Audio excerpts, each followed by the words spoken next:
ସୁଭଦ୍ରା ସହ ଯୋଡ଼ି ହେଲେ ଆଉ 18 ଲକ୍ଷ ମହିଳା। ଯାଜପୁରରୁ ପ୍ରଥମ କିସ୍ତିର ଶେଷ ପର୍ଯ୍ୟାୟ ଅର୍ଥ ରାଶି ପ୍ରଦାନ କରିଛନ୍ତି ମୁଖ୍ୟମନ୍ତ୍ରୀ ମୋହନ ମାଝୀ। ଡିବିଟି ଜରିଆରେ 900 କୋଟି 59 ଲକ୍ଷ 65 ହଜାର ଟଙ୍କା ପ୍ରଦାନ କରିଛନ୍ତି ମୁଖ୍ୟମନ୍ତ୍ରୀ।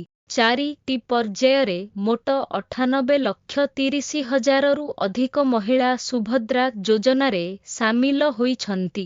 ସୁଭଦ୍ରା ଅର୍ଥକୁ ଛୋଟ ଛୋଟ ବ୍ୟବସାୟରେ ବିନିଯୋଗ କରିବା ପାଇଁ ଆହ୍ୱାନ ଦେଇଛନ୍ତି ମୁଖ୍ୟମନ୍ତ୍ରୀ। କହିଛନ୍ତି କିଭଳି ବ୍ୟବସାୟ କରାଯିବ ତାର କୌଶଳ ଶିଖାଇବେ ସରକାର। ଚତୁର୍ଥ ପର୍ଯ୍ୟାୟରେ ଉପକୃତ ହୋଇଛନ୍ତି ମୋଟ 18 ଲକ୍ଷ 1,193 ଜଣ ମହିଳା। ଯାଜପୁର ସଭା ମଞ୍ଚରୁ ବଟନ୍ ଦବାଇ 900 କୋଟି 59 ଲକ୍ଷ 65 ହଜାର ଟଙ୍କା ହିତାଧିକାରୀଙ୍କ ଆକାଉଣ୍ଟକୁ ଟ୍ରାନ୍ସଫର କରିଛନ୍ତି ମୁଖ୍ୟମନ୍ତ୍ରୀ। ଏହାକୁ ମିଶାଇ 4ଟି ପର୍ଯ୍ୟାୟରେ ମୋଟ 98 ଲକ୍ଷ 30 ହଜାର 934 ମହିଳା ସୁଭଦ୍ରା ସହ ଯୋଡ଼ି ହୋଇଛନ୍ତି।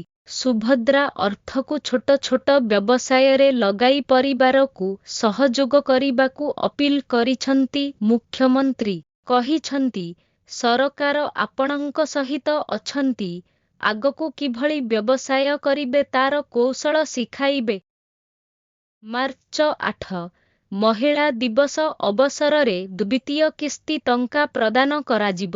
ଯେଉଁ ଯୋଗ୍ୟ ହିତାଧିକାରୀ ପ୍ରଥମ କିସ୍ତି ଟଙ୍କା ପାଇବାରୁ ବଞ୍ଚିତ ହୋଇଛନ୍ତି ସେମାନେ ଏକାଥରେ 2ଟି କିସ୍ତି ଅର୍ଥ ପାଇବେ।